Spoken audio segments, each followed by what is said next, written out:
Let's pray. Mga kapanalig, tayo ng manalangin. Sa ngalan ng Ama at ng Anak at ng Espiritu Santo. Amen.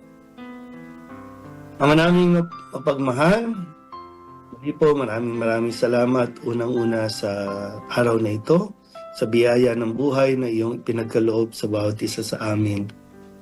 Panibagong araw, panibagong pagkakataon na iyong binibigay upang amin pong maitama ang aming mga pagkakamali at matugunan pa ang aming mga pagkukulang. At nawa ay patuloy niyo kaming gabayan, bigyan ng kalakasan, kalawakan ng pangunawa upang kami ay makapaglingkod ng tunay na naaayon sa iyong kalooban, makapaglingkod at makapagbigay ng aming mga sarili ng may kababaang loob.